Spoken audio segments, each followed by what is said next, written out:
without the help of someone else. So you can't do it by yourself. You're gonna need a team. I call them your teammates. And it's not just the obvious, your lawyer, your agent, your manager, your publicist. It could be anyone. Now, where's Karen? Karen, stand up. Karen Sims. This is my number one teammate. My Michael Jordan, my Scottie Pippen, my Phil Jackson, my coach, my prayer warrior. This is my mother, Karen. Thank you so much. All right. Now, some of us aren't fortunate enough to have your parents supporting what you do. And that's why I say your teammates can be anybody. They can be your doctor. They can be your best friend, your cousin, your uncle. Anybody who's going to say, hey, you need a place to stay while you're out in California pursuing your dream, or you need someone to pray for you. Those are your teammates. All right? And the most important thing you got to make sure your teammates are doing is that they're all marching in step, that they all have the same vision in mind for you. Not everybody's a good teammate. It could be your parent who's not supportive of what you're doing, and they're just not going to be in your team for this particular vision. You have to block that. Nobody can tell you what you are meant to do. Nobody can tell you you can't do anything. That's right. Especially if God has put that in you. You're supposed to be here right now. That's why you're here today. So don't let anybody tell you that you can't accomplish the vision that you have set forth for yourself and that God has set forth for you. Can I get an amen? Amen. I'm a theater since you hear me. All right. So, I want to tell you a story of my first agent. My first agent, who I got through a buddy at school, was actually the worst agent in the business. I mean, this guy, he got me in the door, which was great. And then, I did the rest, and God did the rest, and I booked some roles. But then I started to hear some stories. I had a production office actually call me and tell me, we have a signature here for a pay authorization. It doesn't look like your signature, it looks like it was forged. They said, is this your signature? I said, no. I said, okay, we're going to send a check to you. And they were trying to let me know that something wasn't right with this guy. Well, heard a couple of more stories down the line. Long story long, as Denzel Washington says. You find out that he starts, stealing money and doing these things. And I realized he was stealing money from me, and I'm working, so I'm like, okay, I might just have to keep him on the team.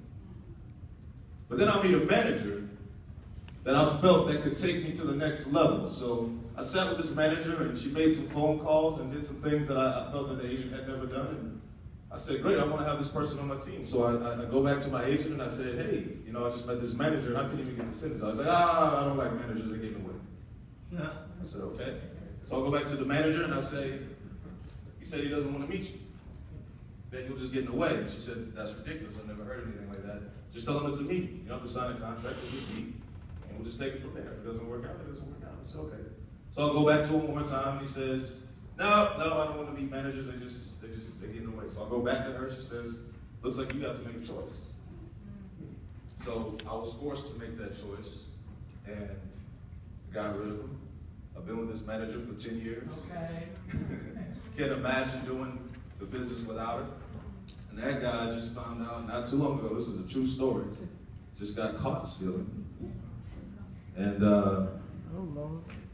it's all about you making the right choices for your team. So not everybody's supposed to be in your team. So that's the first one. I came up with this phrase. Everybody's heard teamwork makes the dream work, but you have to build a team in order to live the dream. Does that work for everybody? Is that right? There you go. This message ain't for you. You doing good. I'm chasing you. All right. So the next one I have is don't sleep. Now, I've been coaching actors for the past 10 years, and I found that a lot of them make a common mistake that even I make every now and then. It's that we underestimate the amount of work that has to go into every aspect of this business. I tell them, I say, look, before you come to me, make sure your audition is in tip-top shape so that we can get it to the point where and they still don't know the lines that well and all of that. And it's so interesting to me. Like if you're playing a doctor, for example, I'm going to tell you, if you have some lines and you're playing a doctor and you have the word pericardium. Anybody know what a pericardium is? Yeah, it's an outer layer of your heart. Well, if you don't know what that is, you have to go look that up. Yeah. Right? So if you don't know what the words are that you're saying, you haven't earned the right to say them. And that's what I say. And I have to apply that to every aspect of this business. And it's interesting, you'll find that people tend to not do that. They underestimate the amount of work that goes in. Now, speaking of don't sleeping, I was on this series called Crash, opposite Dennis Hopper. This show was created by Len Mazzara. Len Mazzara came from The Shield. After Crash, he went on to produce Hawthorne with Will and Jay. When this guy says, you're going to move to Albuquerque, New Mexico, you're going to be there for 6 years, you're acting opposite legend Dennis Hopper, you made it, you're good.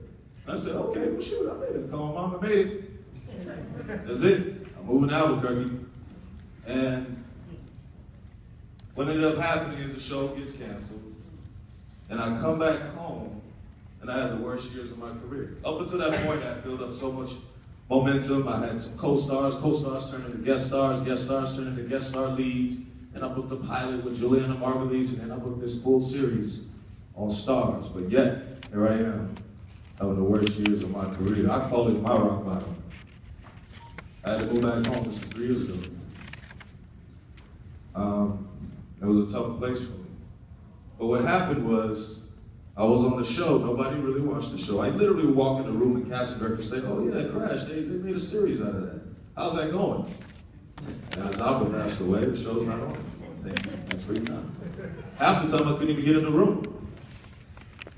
So I told myself then, if I ever got another series, I'm going to work like I'm not on the series. I'm never going to put my faith and destiny in the hands of someone else, another network, another producer. So I've been working very hard to create my own series, the comedy series, and I'm hitting the pavement still, trying to sell it. That, producing a couple other shows. I started a radio show with my mom, Apollo Night LA, and I'd love to have some of you guys come on and guest. We started it with my mom and Lunel. Thank you, Lunel. But the idea there is to make sure that you never sleep. I'm gonna cut some of these stories short. And the last one, the most important one is I call it getting out of your own way. Come on now. Let's Come on see. now. All right, we'll skip 2 stories. I'm gonna just go to this. We all have haters, right? Yeah. We pretty much know how to manage haters. Now we've learned, we condition ourselves to just block them out. Now I'm not worried about you. You know what I mean? They inspire us sometimes. But I gotta tell you, your most influential hater is that little voice you hear in your head that tells you you're not good enough. You're not tall enough. You're not black enough. You're not smart enough. You know, so I hate that bitch. That's what's funny, because,